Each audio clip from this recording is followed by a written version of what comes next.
I used to believe that rock bottom had a specific sound, something sharp or dramatic like the crack of breaking glass or the slam of a door closing forever. But when my life finally hit bottom, it didn't roar or crumble or explode. It whispered.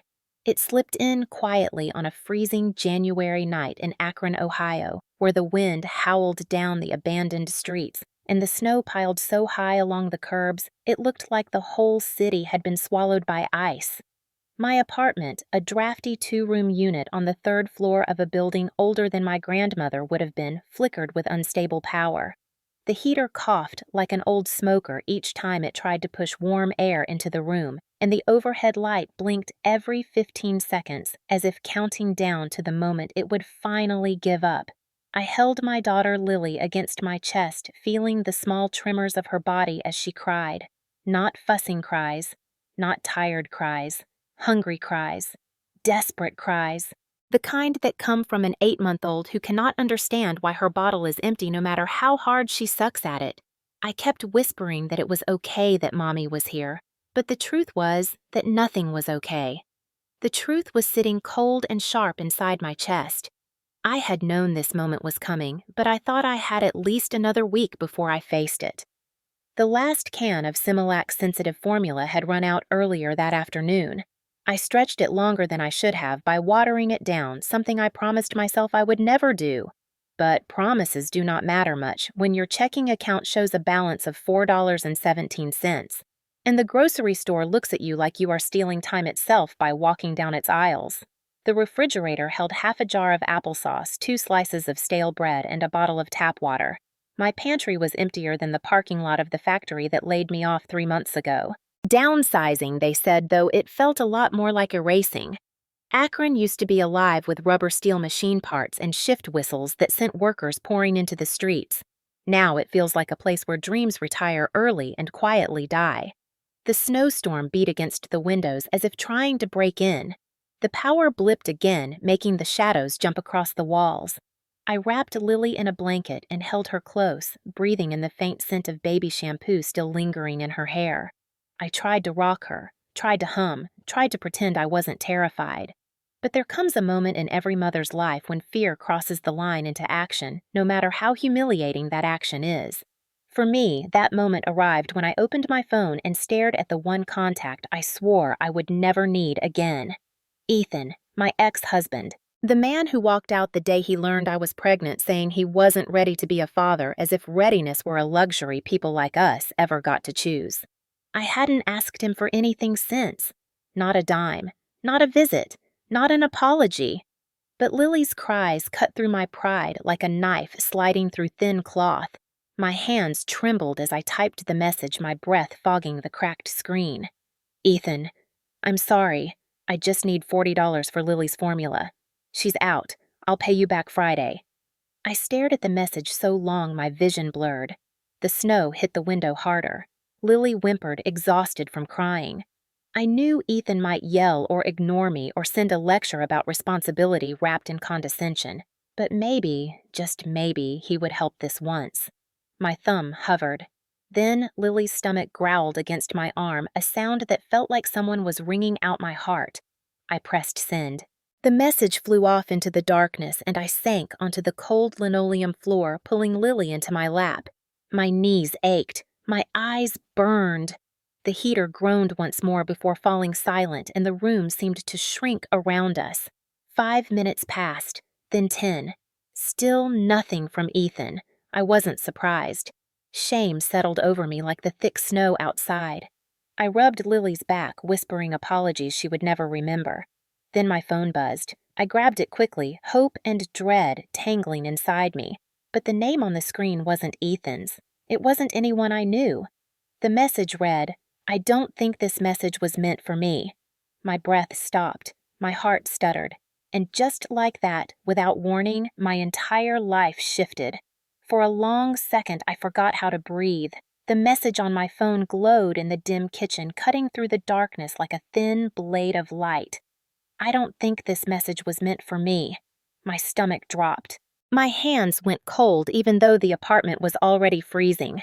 I reread the sentence 3, maybe 4 times, hoping it would magically turn into Ethan's name, hoping this was some glitch or delayed number transfer, hoping I hadn't just spilled the most humiliating confession of my life to a complete stranger.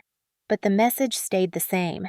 My pulse thudded in my ears as I typed back quickly, fingers shaking. "I'm so sorry. Wrong number. Please ignore this." I hit send and pressed a palm to my forehead, mortified. How could I have done that? How could I be so desperate, so sloppy that I couldn't even text the right person? Lily whimpered in my arms, her tiny voice worn thin, and the guilt of what I had just done pressed down on me even harder. I wanted to throw the phone across the room, crawl into a hole, disappear entirely. But before I could even blink, another message came through. "Is your baby all right?" I froze. That was not the response I expected. Most strangers would have blocked me or left me on red or assumed it was some scam. But this man, whoever he was, asked about Lily. Not about the money. Not about me. About her. A stranger cared more in one sentence than Ethan had in 8 months. For a moment, warmth flickered somewhere inside my chest, but I crushed it down immediately. I didn't trust warmth. Warmth had betrayed me too many times. I typed, "We will manage. Sorry again." I meant to end the conversation. I meant to close the door politely, firmly, the way my mother used to tell me you do with strangers. Instead, my phone buzzed again. "I can help." No strings. I let out a short, bitter laugh. Help. Right. From a man who didn't even know my name. I told him I don't take money from strangers. His reply came quickly. "Smart policy. Then I'm Marcus now. Not a stranger." I stared at the name on my screen. Marcus. No last name, no emojis, no weird punctuation. Just a clean, steady line of text. The kind of message a person sends when they're sure of themselves. I didn't know anyone like that. Not anymore. Lily fussed again, and I adjusted her in my arms. Her face was red, scrunched, exhausted. She needed real formula, not a watered-down memory of it. I swallowed hard. If I had any other option, I would have taken it. But I didn't. Pride is a luxury the poor can rarely afford. My fingers moved before my brain caught up. I typed out my Venmo handle with a sick, twisting feeling in my stomach. I expected regret to hit me like a slap. Instead, what hit me was another buzz. Payment received $5,000 from Marcus. I stared at the notification so long the screen dimmed. 5,000. 5,000. I blinked hard, thinking maybe the number would settle into something more logical. 40, maybe 50, maybe 100 if he was wildly generous or dangerously reckless. But not 5,000. That wasn't help. That was a rescue, or a trap. My heart hammered as I typed, "This is too much. I only needed $40. The message he sent back was so simple, so calm, it made my chest tighten. "It's already yours. No catch. Take care of your child." Something in me cracked. I didn't cry when I got laid off. I didn't cry when I sold my wedding ring to keep the lights on. I didn't cry when Ethan walked away. But this broke through the wall I had built around myself. Tears spilled hot and fast down my cheeks as I held Lily closer, rocking her while my phone screen blurred. I whispered thank you even though he couldn't hear it, even though I wasn't sure I should say it. And then, as I wiped my cheeks with the back of my sleeve, I noticed something. Something that made every hair on my arms stand on end. I never told him Lily's name, and yet he knew it. For several seconds, I just stared at the screen, my breath snagged somewhere between my lungs and my throat. I never told him Lily's name. Not once. Not even close. So how did he know? A cold wave slid down my spine, sharp enough to cut through the thin warmth of relief I'd felt only moments earlier. People don't just know things like that. Not without a reason. Not without access. My mind raced through possibilities that made my stomach twist. Had he found my social media? Did he search my phone number? Was he some kind of scammer playing a long game? But scammers didn't send $5,000. They didn't invest in someone they were trying to trick. They took. They drained. They disappeared. This felt different. Too different. Still, Fear has a way of turning even a blessing into something dangerous. I held Lily tighter, feeling her small breaths against my collarbone, trying to steady myself as I typed. "How did you know my daughter's name?" His reply came slower this time, as if he sensed the shift in me. "You mentioned her in your earlier message." I scrolled up immediately, panic jabbing through my chest. There it was. Lily's formula. Somehow in my frenzy, desperation had blurred details into ghosts. I exhaled, shakily relief loosening my shoulders, but not fully, not yet, because the truth was, even if he hadn't done anything strange, the situation itself was strange. Too generous, too fast, too calm, too controlled. I typed again, needing clarity I could hold on to. "Why would you help someone you don't know?" His answer was simple. Because someone helped me when I had nothing. That line hit me harder than I expected. Something about its quiet honesty, the lack of embellishment, the way he didn't try to make himself a hero. It softened me, then scared me again a second later. People who spoke simply were often those who'd buried deeper pain than they'd ever admit. I hesitated before replying. "I'm grateful truly, but I don't want to owe anyone anything. No one should." His message appeared a second later. "You don't owe me." I wasn't sure whether to believe him. My heart wanted to. My head didn't. I didn't know this man. All I knew was a first name and a phone number. For all I knew, Marcus could be some lonely businessman or a bored prankster or someone far more dangerous. But people with dangerous intentions didn't usually ask if your baby was all right. They didn't send formula money without conditions. They didn't type with such careful, measured kindness. Yet the unease stayed weaving itself through my ribs like a tightening thread. I stood carrying Lily to her crib, laying her down gently. She sighed in her sleep, her tiny fingers curling around the blanket edge. Watching her chest rise and fall grounded me in a way that nothing else could. She was why I had messaged Ethan in the first place. She was why I'd accepted help from a stranger. She was why I'd swallow shame again if I had to. But I also had to keep her safe. Anyone who had access to us, even indirectly, needed to be understood, assessed, measured. I went back to my phone. "Marcus, can I ask where you're texting from?" He replied quickly this time. "Just the other side of town. You don't need to worry about me. People only told you not to worry when they knew you probably should." I hesitated, then typed, "Thank you again. I won't bother you anymore." Before I could lock the screen, another message came. "You can message me if you need help." I stared at that line for a long time. Not flirtatious, not invasive, not even overly familiar, just open. The kind of offer someone makes when they're used to taking care of things quietly without recognition. Still, I didn't respond. Instead, I set the phone down, turned off the lamp, and sat in the dark beside Lily's crib. Outside, the storm raged. The wind rattled the old windows so hard I half expected them to give way. Inside, the only sound was Lily's soft breathing and the quiet thudding of my own heart trying to understand what had just entered our lives. Gratitude, suspicion, fear, hope, all tangled into something I didn't have a name for yet. All I knew was this life didn't change from $5,000.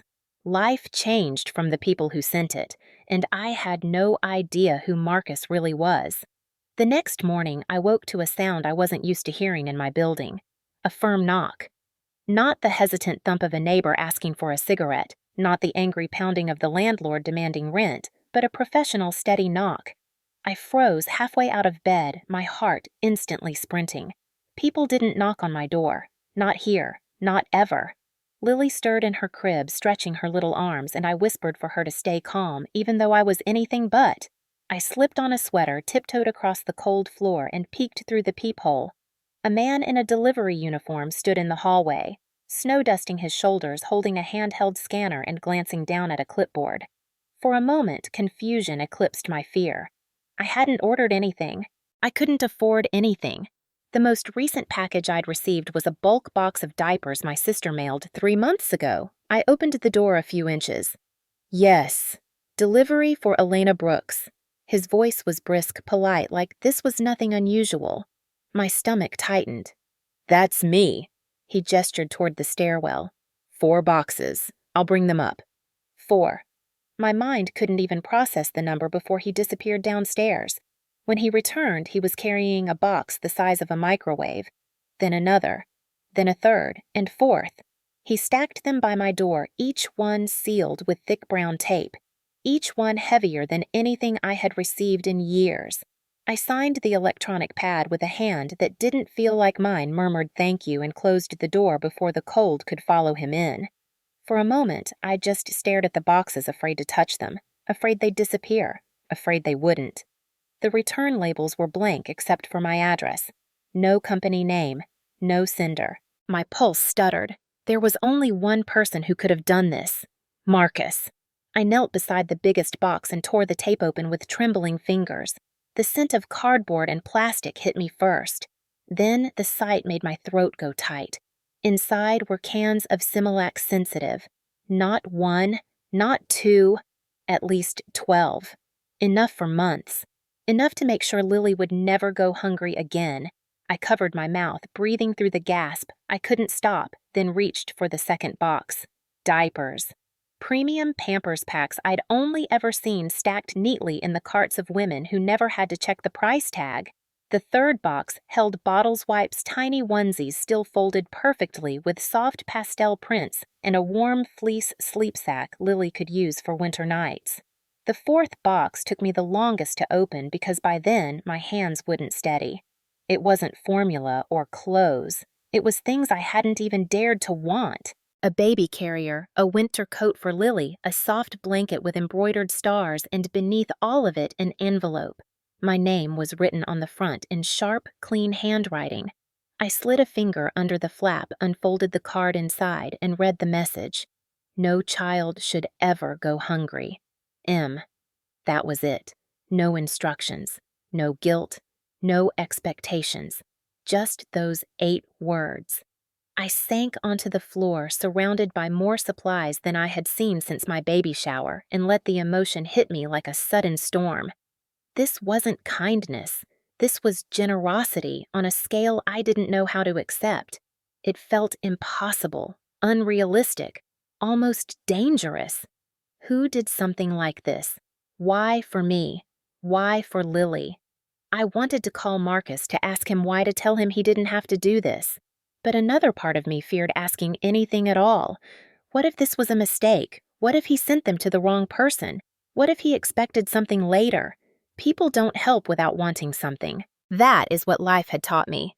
But as I looked at the boxes again, as I held one of the tiny onesies against my chest, something cracked gently open inside me.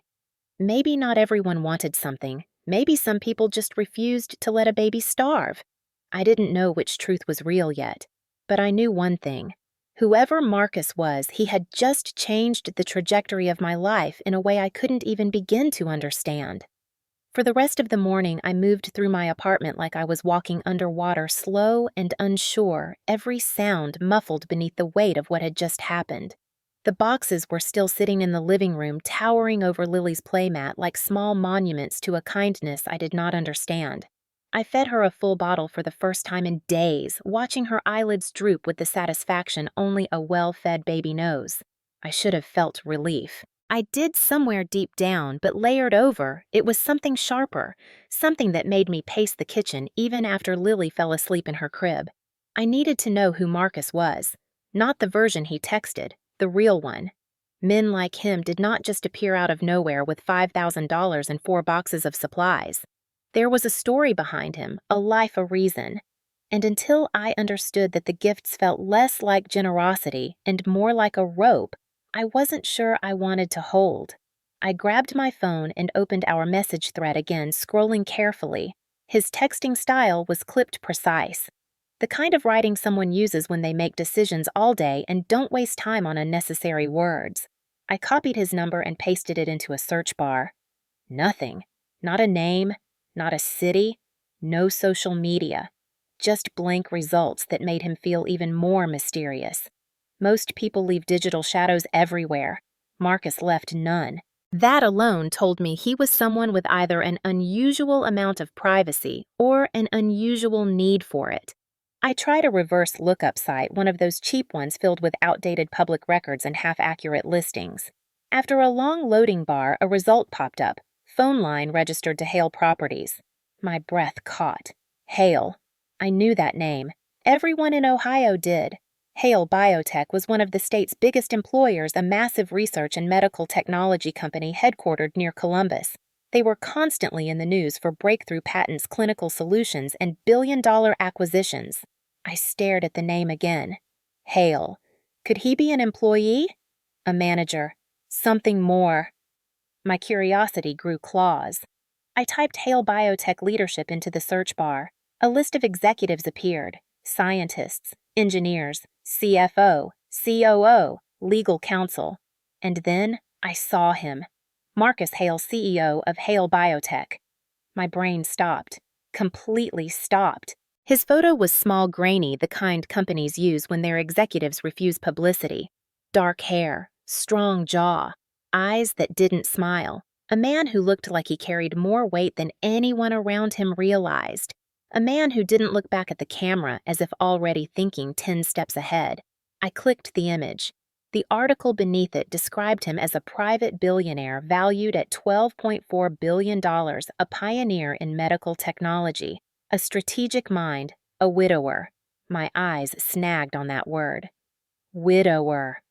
His wife, Emily Hale, died 4 years earlier from a rare anaphylactic reaction during a routine medical trial oversight. The tragedy pushed him deeper into privacy and work, turning him into a ghost billionaire who avoided interviews, cameras, even public events. I sat slowly, the chair creaking under me. Marcus wasn't a stranger. He wasn't even just wealthy. He was someone who lived in a world so far from mine, it might as well have been another planet. Why would a man like that send $5,000 to a single mother in Akron?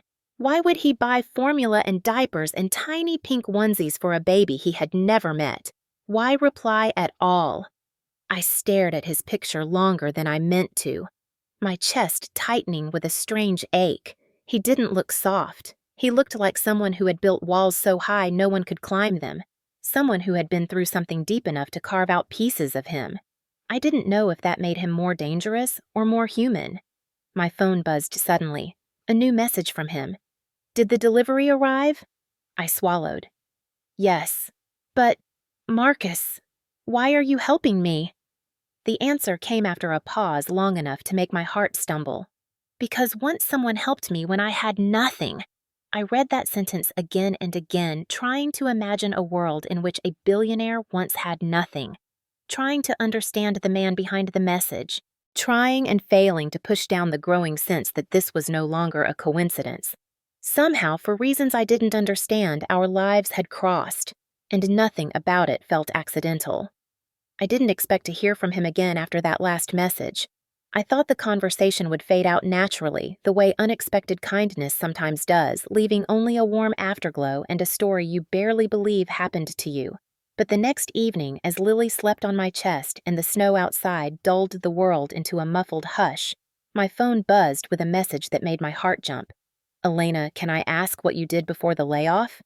For a moment, I considered lying. It felt easier than admitting the truth, which was that I had been a data lab technician in a job I wasn't sure I had been good enough for, a job I'd lost before I ever had the chance to prove myself. But something about Marcus pulled the truth out of me. Maybe it was the way he never used unnecessary words. Maybe it was the way he asked questions with a kind of gentle seriousness that made me feel like my answers mattered. I told him. I worked in diagnostics, mostly data prep and lab analysis. It wasn't much. The 3 dots appeared instantly. That's not a small thing. A pause, then another message. Would you be open to coming to Hale Biotech just for a conversation? My breath caught. Hale Biotech, the same place where he was CEO, the same place dominating half the biotech headlines in the Midwest, the same place that would never look twice at someone like me.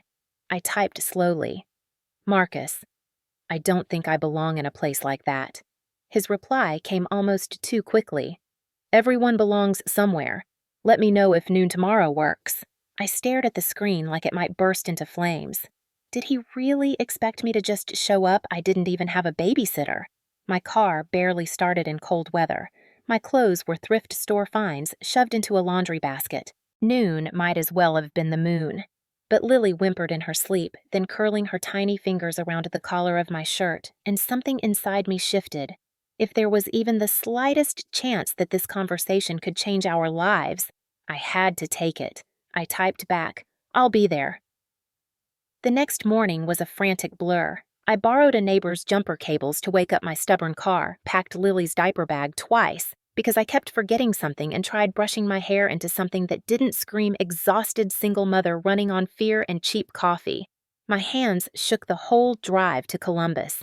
The Hale Biotech headquarters appeared like something out of a different world entirely. Sleek glass walls, landscaped walkways, security badges, polished floors, silent elevators. A place built on precision money and minds far sharper than mine. I pushed Lily's stroller through the revolving doors, feeling eyes on me even if no one stared. The receptionist greeted me by name the second I approached the counter. That alone made me freeze.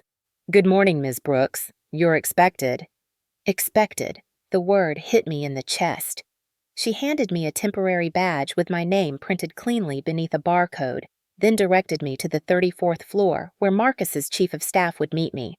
When the elevator doors opened, a woman with sleek dark hair and a tablet tucked under her arm stepped forward. "Ms. Brooks, I'm Ava." "Welcome." Her voice was calm, practiced, but warmer than I anticipated. She extended a hand to shake mine, then leaned slightly to peek at Lily, who blinked up at her with sleepy curiosity. "We're glad you're here." Glad. As if this was normal. As if I wasn't wildly out of place. Ava walked me down a quiet hallway lined with glass offices, each one occupied by someone who looked like they'd stepped out of a medical innovation magazine. She stopped in front of a door and pushed it open gently. "Marcus asked me to show you this first." I stepped inside and felt my breath catch. A room stretched before me, painted in soft earth tones, filled with warm lighting and comfortable furniture.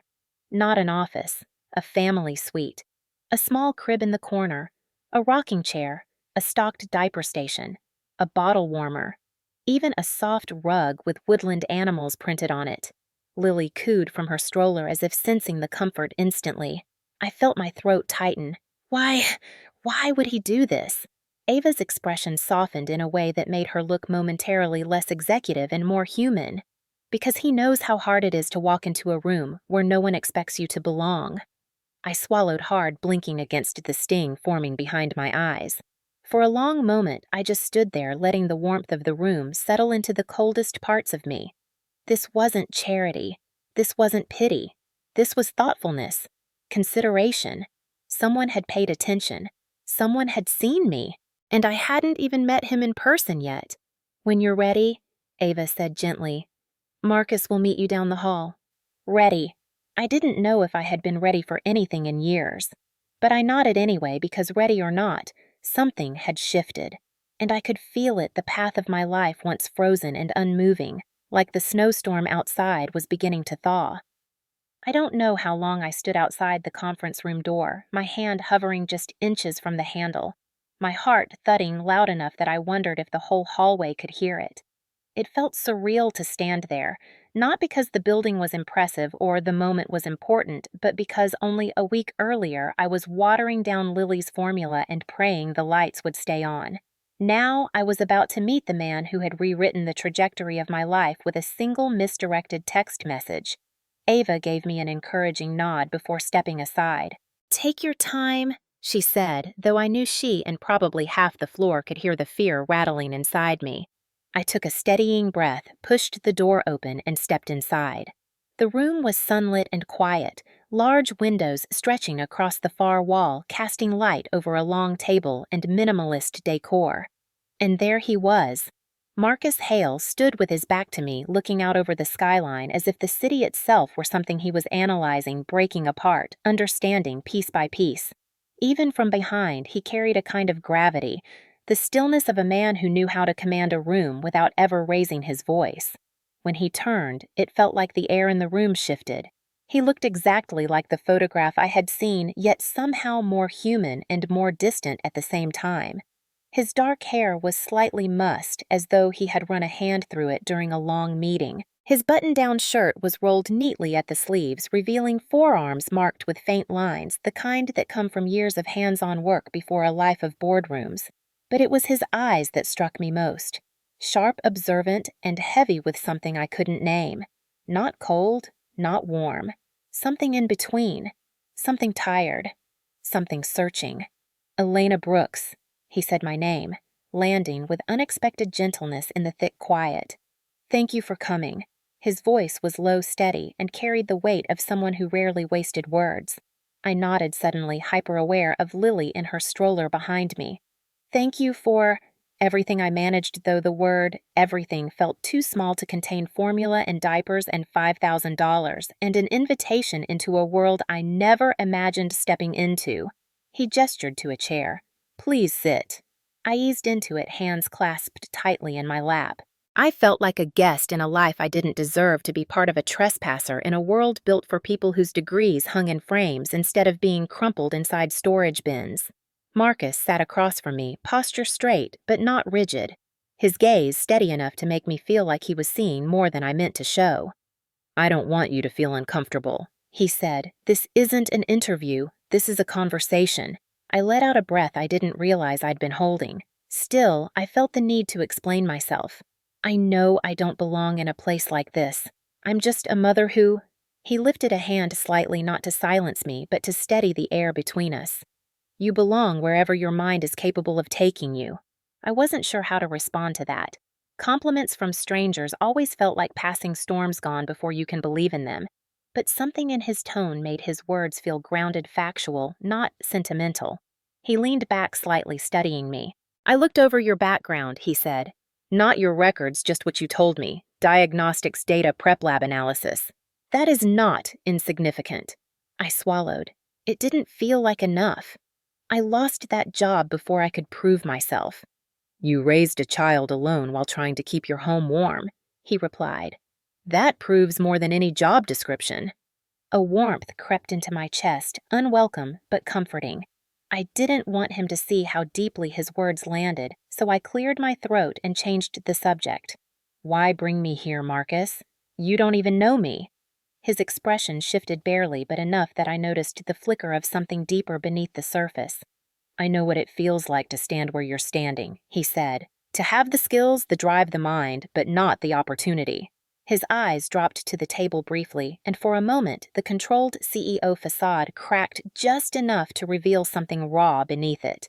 And I know what it feels like to lose someone you needed. The silence after that was not awkward. It was heavy, like we were both sitting inside a memory we didn't dare disturb. I broke the silence gently. What exactly is the conversation you wanted to have?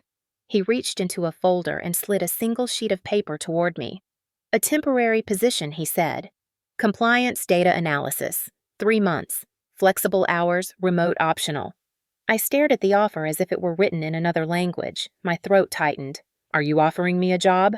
He answered without hesitation. I'm offering you a chance to take one back. My chest tightened. He continued, voice softer. You don't owe me anything. This isn't charity. I don't believe in charity. I believe in capability. I looked at him at the sincerity laid subtly beneath his controlled expression. And why me? I asked quietly. His answer was simple. Because you see things other people overlook, and I could use someone like that. Something in me, something long dormant, lifted its head for the first time in years. Hope. Small, cautious trembling, but real. I nodded slowly. I'll take it. Marcus didn't smile fully, but the corners of his eyes softened just enough to tell me I'd made the right decision. And for the first time since my life fell apart, I felt like I was stepping toward something instead of falling away from it. My first week at Hale Biotech felt like stepping into a world that had always existed beside mine, but had never once acknowledged I was alive. Everything was quiet, polished, efficient, as if the entire building breathed in sync with the steady hum of servers and fluorescent lights. The badge clipped to my thrifted blazer still felt foreign on my chest, but each morning as I wheeled Lily into the family suite and opened my laptop at my modest workstation, a sense of belonging began to whisper its way into me. Not loudly, not confidently, but persistently. I started with reconciliation logs, cross-checking vendor payments, and verifying digital signatures. At first, it felt like I was dusting off the part of my brain that had been asleep since the layoff. But by the 3rd day, something strange happened. The rhythm came back. The numbers began speaking to me again the way they once had, each anomaly tugging lightly at my attention. Patterns emerged the way constellations do if you stare long enough. One morning, while juggling a lukewarm coffee and Lily's bottle warming on the corner of my desk, I noticed it. A vendor name tucked neatly into a list of cleared invoices. Trinox Solutions, LLC. I almost scrolled past it. It looked unremarkable, like hundreds of contractor names that drifted through the compliance system without ever leaving a trace. But the amount caught my eye. $1,242. Not unusual, not large, but the same number appeared again 2 weeks earlier and again the month before that. Never enough to trigger an internal audit, always just below the threshold. Yet something about it crawled beneath my skin. Numbers don't repeat without intention, not in a corporation this meticulous. I typed the vendor name into the internal directory. No results. I checked the vendor approval list. Nothing. I cross-referenced project codes. Blank. That alone shouldn't have been possible. Hale Biotech didn't pay ghosts, unless someone created them. My breath quickened. I dug deeper, slipping into the kind of focused trance that used to guide me through 12-hour analysis shifts back at the diagnostics lab. Trinox Solutions was routed through a Delaware mailbox drop. Legal technically, but unusual for internal vendors. The tax ID corresponded to a business entity created 18 months earlier with no employees listed. My fingers flew across the keyboard as I cross-checked payment logs. Every invoice approved under Trinox had been signed off with different employee credentials, but all from the same device ID. That wasn't sloppiness. That was intentional masking. Whoever did this knew what they were doing. I leaned back, pulse hammering, the realization settling over me like a slow-building storm. This wasn't someone stealing money. This was someone siphoning it. Small, consistent extractions hidden within the noise. And worse, the logs revealed the access point, a high-level terminal. Someone from upper administration. Someone who understood the architecture of Hale Biotech's financial framework intimately. My stomach twisted. I saved every relevant file into a secure local folder, encrypted it, and shut my laptop as Lily fussed from the crib behind the glass. But even after I rocked her until she drifted back to sleep, the numbers spun wildly in my mind. When Marcus visited my desk later that afternoon wearing a navy shirt with the sleeves rolled up and an expression that was unreadable but somehow reassuring, I felt the weight of the secret inside me so heavily that I almost blurted everything out. Instead, he looked at the dual monitors, then at me. "How's the first week going?" His voice was quiet, careful, like he knew something was shifting but wasn't sure what. I swallowed hard. "Fine. Good. Just getting used to everything." He studied me longer than necessary, his gaze curious, almost searching, as if he could see the frantic pulse hiding beneath my calm exterior. "You seem tired," he said softly. "Lily keeping you up?" I shook my head. "It's not her. It's just adjusting." His eyes narrowed slightly, but he didn't push. Instead, before walking away, he said something that lodged itself inside me. "You don't have to pretend to be fine in order to belong here." The words rattled me more than the discovery. Later that night, after feeding Lily and folding laundry I didn't remember washing, I returned to my laptop with renewed determination. I needed confirmation. I needed proof strong enough to justify what my instincts were telling me. I dug through archived logs traced back 6 months, then 12. The deeper I went, the clearer the pattern became. 27 payments routed to Trinox Solutions. Nearly $50,000 siphoned in small increments. And all of it masked so flawlessly that if I hadn't stumbled across that repeated number, I might have missed the whole scheme entirely. My hands shook as I closed the last file. Someone inside the company was orchestrating this. Someone powerful. Someone untouchable. The realization made my chest feel tight, my breathing shallow. I thought of Marcus's quiet intensity, his precision, his reputation, his refusal to trust people easily.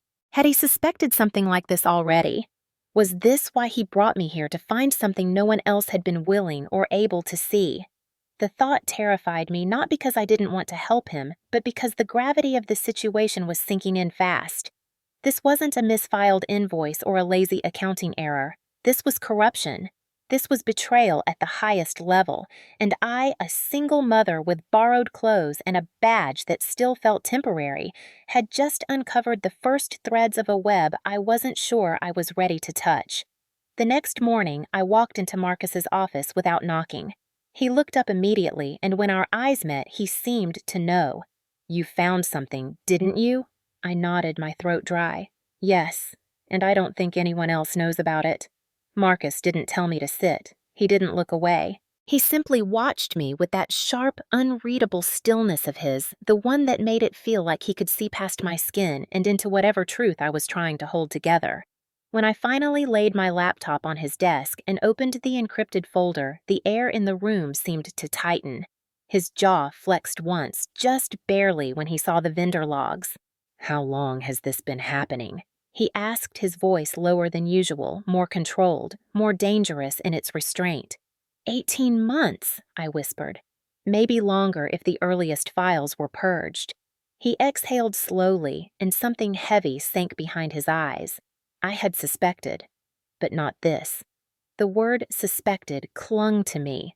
Suspected who? Before I could gather the courage to ask, he turned the laptop toward him and began scrolling through my notes. His fingers were steady, his posture unyielding, but there was a tension in his shoulders that hadn't been there before. "You traced the device IDs," he said quietly. "That's bold." I swallowed. "Was I not supposed to?" The corner of his mouth lifted, but it wasn't a smile. More like a shadow of approval. "No. You were supposed to." Most people would have missed this entirely. Most people had. That was the part that frightened me. If I found it this easily, well easily after 12 hours of digging, why hadn't an entire compliance department noticed? Why hadn't a forensic team flagged it unless someone wanted it overlooked? Marcus closed the laptop and tapped his index finger against the lid, each tap measured precise. "There's someone I need to speak with. Alone." The way he said alone sent a ripple down my spine. "Who?" The answer came with a weight that pulled the air straight out of the room. "Victor Lang, CFO." I'd heard the name. Everyone had. Victor was the kind of executive whose reputation appeared in magazines long before you ever saw his face. Perfectly polished, brilliant, charismatic. The company's golden boy. The one investors loved because he made everything look effortless. The one employees admired because he remembered birthdays and shook hands with interns.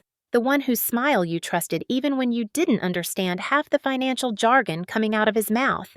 I had seen him twice in the hallways, tall and immaculate in tailored suits that probably cost more than my monthly rent.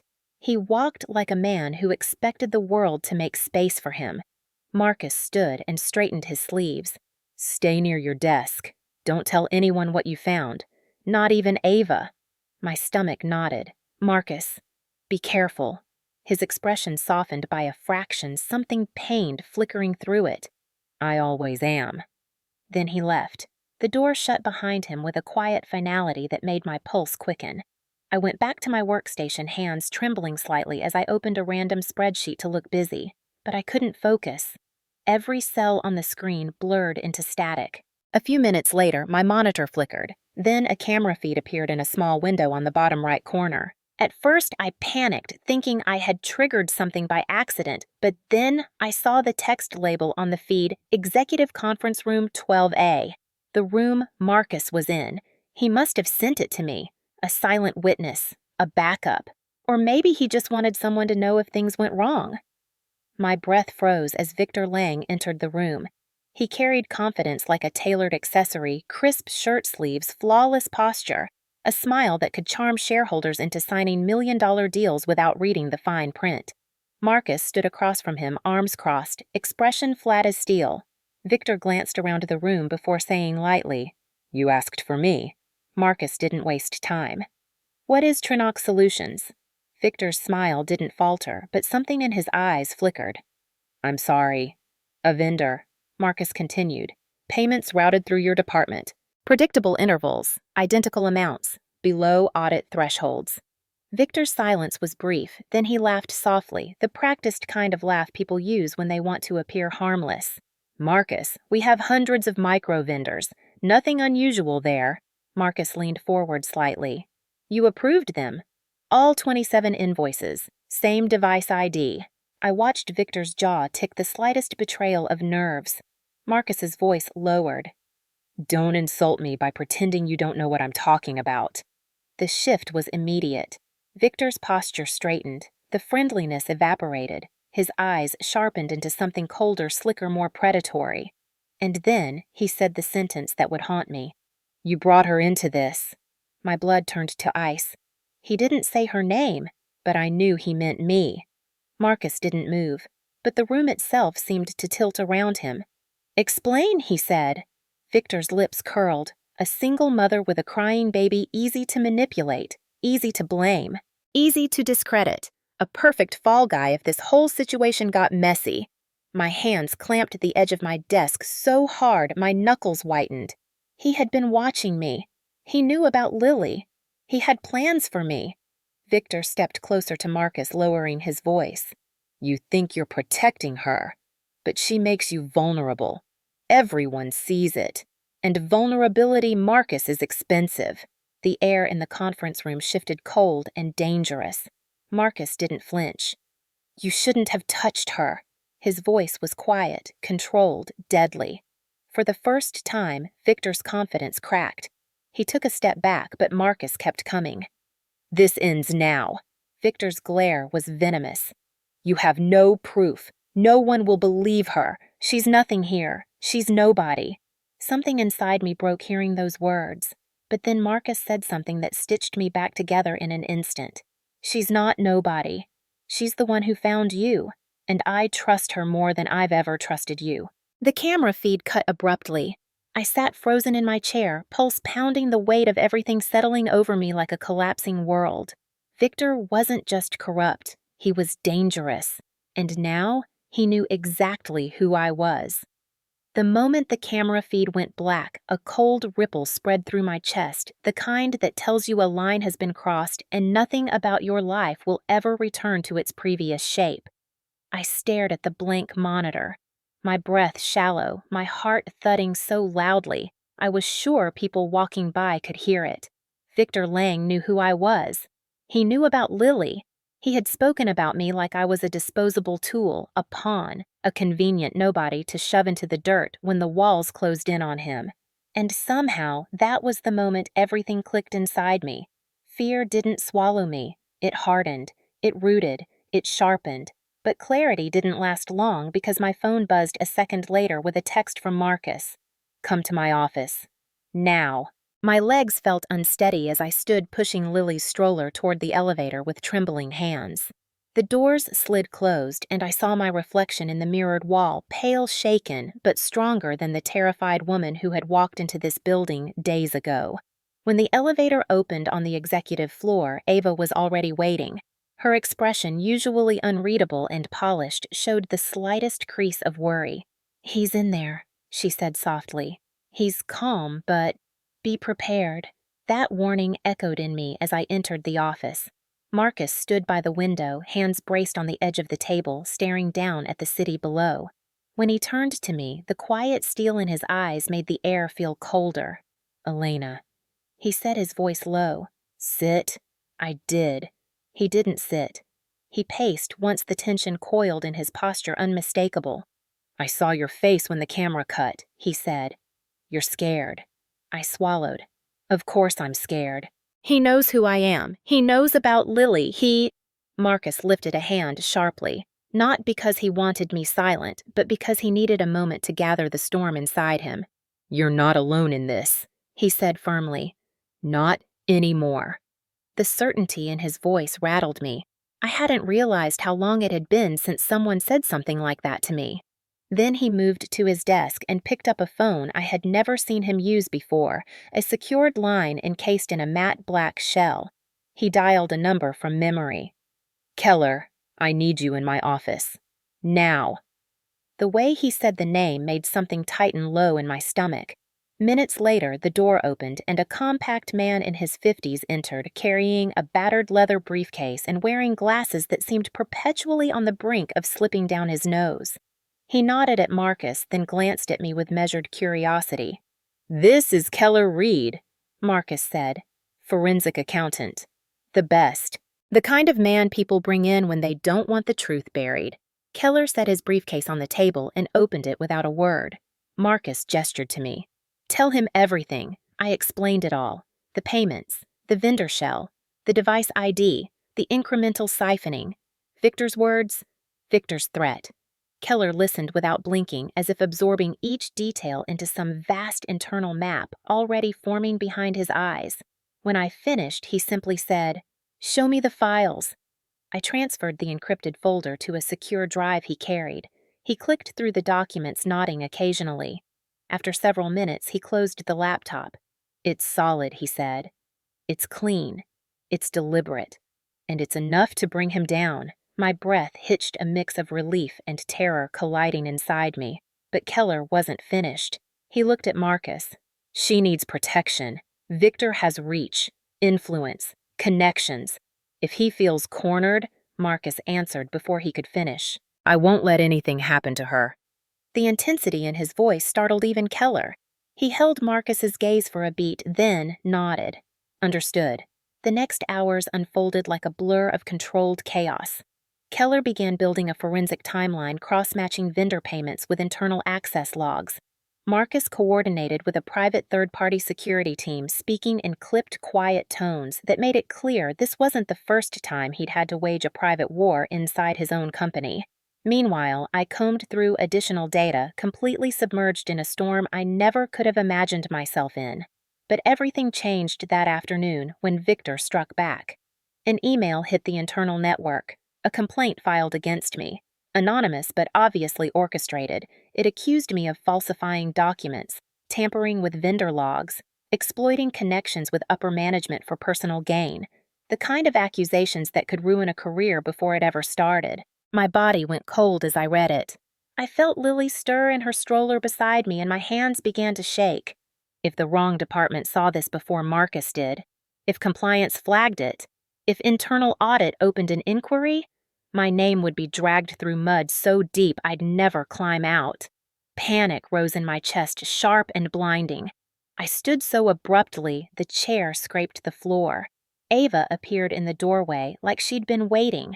Marcus heard. She said quickly, "Come. Now." My feet barely felt the ground as I followed her through the corridor. When I stepped into Marcus's office, he was already behind his desk, jaw clenched, reading the accusation on his tablet. His eyes lifted to mine, and for the first time since I met him, I saw anger. Real anger. Controlled, quiet, but burning with a ferocity that seemed to vibrate through the room. "Sit," he said softly. I obeyed. He set the tablet down. "Victor thinks intimidation will work." His voice was calm, but the edges were razor sharp. "He thinks threatening you will make me back down." He leaned forward. "He is wrong."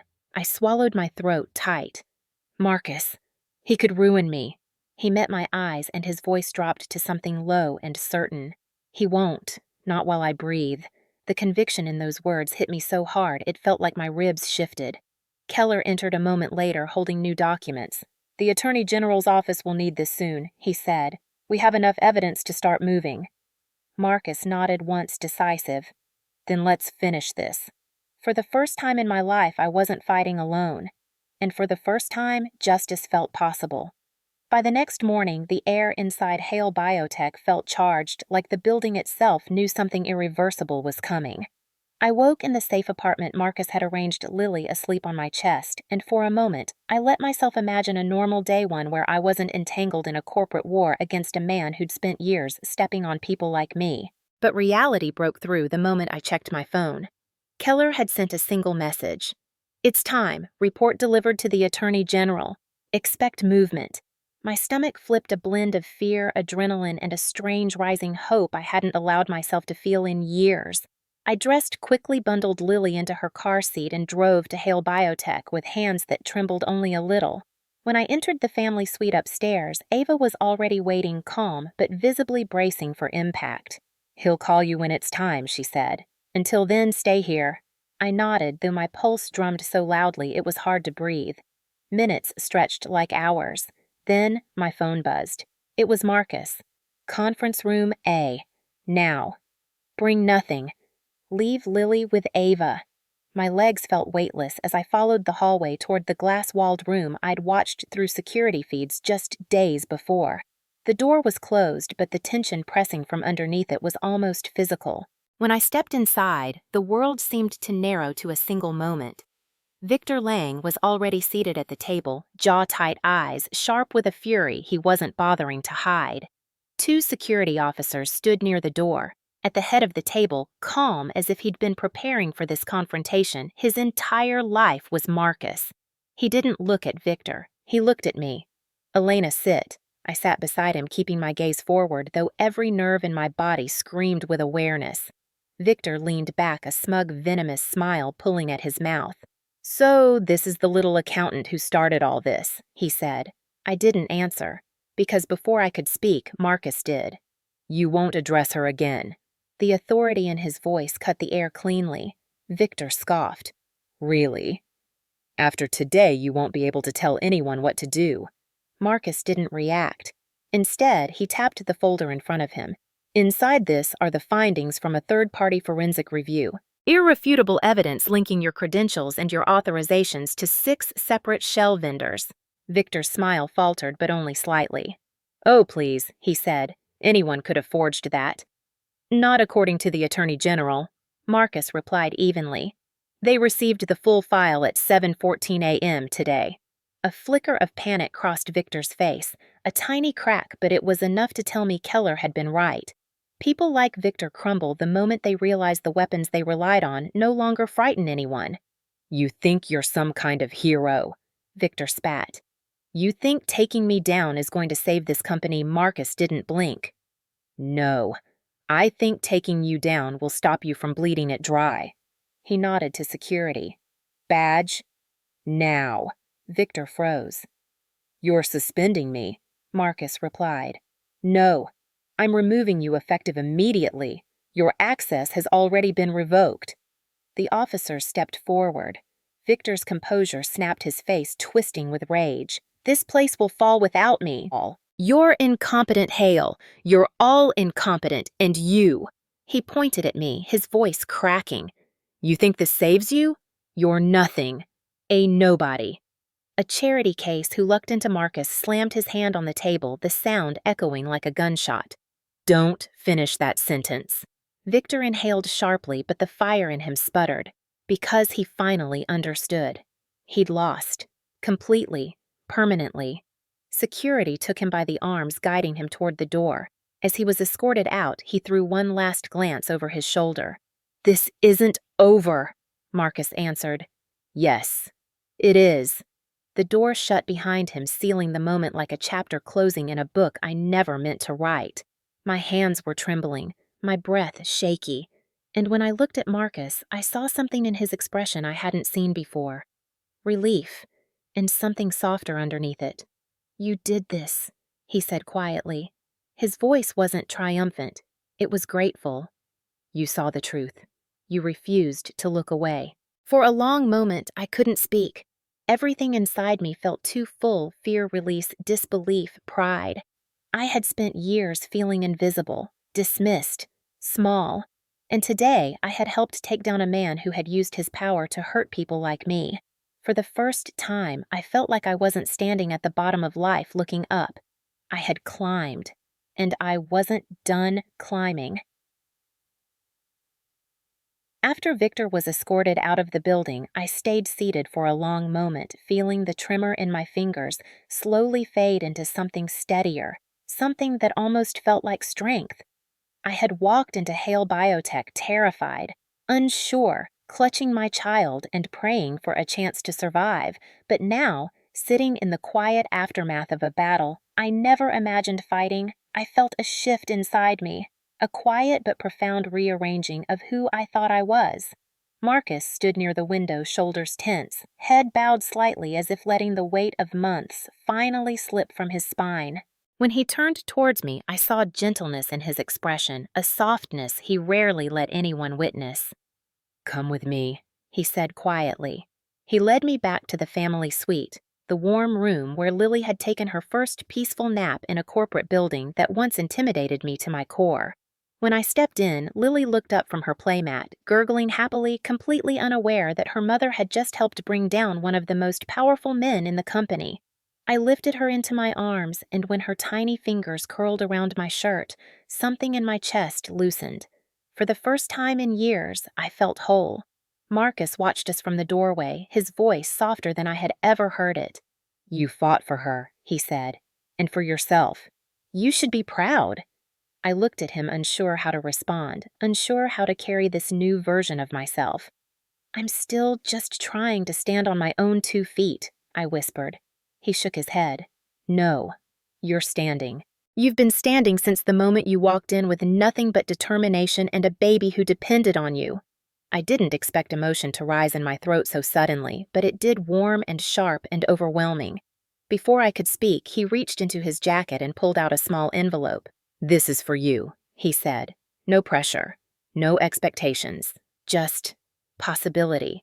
My heart pounded as I opened it. Inside was a formal letter signed by him and the board. "Hale Biotech offers you the role of Director of Internal Integrity. Lead the division, build your own team. Full autonomy, full benefits, full trust." For a moment, I forgot how to breathe. Director. Me. A single mother who had been lying awake in a freezing apartment only weeks earlier, terrified of how to buy baby formula. A woman who had once believed life had shut every door. Marcus stepped closer, his voice low. "You earned this. Not because of me, not because of luck. Because you see things others don't. Because you have courage most people never find." I felt tears slip down my cheeks before I even realized I was crying. Not from fear this time, not from exhaustion, but from an overwhelming realization that I was no longer the helpless woman, sitting on a cold kitchen floor begging for $40. I was someone capable, someone chosen, someone rising. Lily pressed her forehead to mine, babbling softly, and I closed my eyes, letting the moment settle into me like sunlight after a long winter. When I finally looked at Marcus, he was still watching me, his expression warm in a way that made my heart ache and flutter all at once. "So, what do you say, Elena? Will you lead this department?" I nodded, unable to form words for a moment. "Yes, absolutely yes." And as I said it, I felt the truth reverberate through me. I wasn't stepping into a job. I was stepping into a new life. A life where I wasn't defined by desperation or struggle or what I'd lost, but by what I could build. A life where I wasn't alone anymore. Later that night, after Lily finally drifted to sleep in her crib and the apartment fell into that soft, late-hour quiet that always made me feel both safe and exposed, I opened my laptop to check the last of the onboarding forms for my new role. My inbox showed one unread message from a private internal address I didn't recognize at first. When I clicked it open, my breath caught. No subject line. No greeting. Just a single attachment. My fingers hesitated before opening it, and when the image appeared, my heart swelled so suddenly it almost hurt. It was a screenshot of the very first message I had ever sent him by mistake. The one that had changed everything, Ethan. "I'm sorry. I just need $40 for Lily's formula." Under it, his reply, "I don't think this message was meant for me." The file was titled "The Text That Saved Us Both." I pressed a hand to my mouth, my throat tightening with the kind of emotion I couldn't name. Before I could fully process it, another message appeared below. "I'd like you in my life. Not out of pity, not out of rescue. Out of choice. Yours and mine." I stared at the words, my pulse fluttering, my mind spinning through every moment we'd shared, every sharp fear, every quiet exchange, every small gesture that had slowly, unexpectedly woven him into my world. I typed back with trembling fingers. "Ask me in person." I hit send, and before I could take another breath, there was a knock at my door. A soft, steady knock like someone who wasn't unsure of his place anymore. My heart raced. I crossed the small living room, my bare feet silent on the floor, and paused with my hand on the doorknob. For the first time in years, I wasn't scared of what waited on the other side. I opened the door, and there he was, Marcus, standing under the dim hallway light, not the billionaire CEO, not the guarded man afraid of loss, but someone choosing me just as much as I was choosing him. "Hi," he said softly. I smiled, feeling something warm and certain settle deep inside me. "Hi." If Elena's journey moved you today, remember this: sometimes the smallest act of courage can change the entire direction of a life. A wrong number became a lifeline. A mother who felt invisible discovered her strength, and a man who had lost faith learned to believe again. These stories aren't just entertainment. They are reminders of the resilience we all carry, of the quiet battles people fight behind closed doors, and of the extraordinary things that can happen when compassion meets determination. Here on our channel, we share stories that honor real human struggle stories that show how dignity can survive hardship, how kindness can rebuild what was broken, and how hope can appear in the most unexpected places. If you believe the world needs more reminders of grace and second chances, please take a moment to like this video, subscribe, and share it with someone who might need a little light today. Your support helps us continue creating stories that heal, uplift, and speak to the heart. And remember, no matter how dark the night feels, hope often enters quietly, just like a message from a stranger.